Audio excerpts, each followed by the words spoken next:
legacies of the predecessor speaks for itself, and even having you on board as part of the growth of the team is remarkable. So what should we expect from the new regime under Ms. Pat Oniha, DMO? Okay, I believe the stage where we are is where we know what the present administration is driving, which is investment in capital. And if we look at the state now, we know we don't need a lot of money a lot of capital funds to develop infrastructure, because you want to build the base for development and growth. The short term will be to employment, but you need to build that base to attract private sector development and growth. So the DMO sees its role in supporting that initiative of government. So we'll be looking at various ways. We'll explore new ways in addition to the windows we already have for financing the government's various activities. We expect new ways that would help better manage the debt stock and ensure that the funds are put into proper use. Okay, so bottom line is we need to grow. We need to develop. Infrastructure is key to that. So we'd look at upscaling what has been done to support the policies of the present administration and going forward. Ultimately, it is the Nigerian citizens that benefit whatever is invested in infrastructure, social development like health, education. We all are the beneficiaries of all of those. So that's our goal. What's the assurance to Nigerians and the market about the borrowing spree?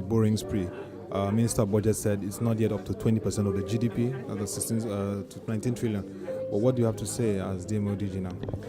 Okay, first of all, I would like to assure the Nigerian public that the DMO is not on a borrowing spree. There are laws of the Federal Republic of Nigeria that define how much is borrowed. Most people are familiar with the provisions in the regarding the budget that borrowing has to be expressly stated there. The Fiscal Responsibility Act also provides conditions for borrowing. And it is in that document that there's a requirement for the medium-term expenditure framework. That document speaks to external borrowing and, more importantly, speaks to what the fiscal deficit should be. So that technically means there's a cap from that on borrowing. This is how much deficit you can run in the budget, which is a deficit that determines how much we borrow. So it's not a borrowing spree. The borrowing is planned. If you look at the medium-term expenditure framework, which is a 4-year document that is rolling, the fiscal strategy will be clearly articulated. What is to be borrowed is there. And for each year's borrowing, in the domestic market, the figure is public. It is in the appropriation.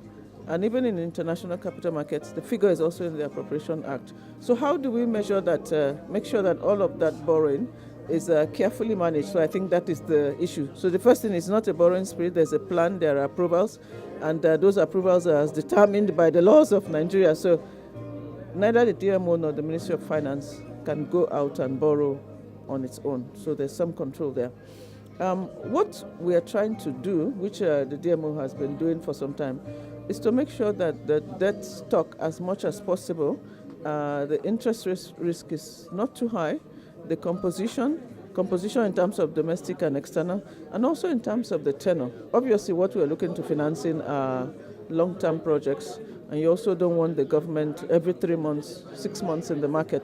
So we've been trying to restructure that portfolio to increase the longer-term component, meaning in the domestic market, let's do more of the FGN bonds and any other new instrument, and reduce the short-term component, which, as you know, are treasury bills. So we're running with that strategy. So the figure for treasury bills in the recent past have been static.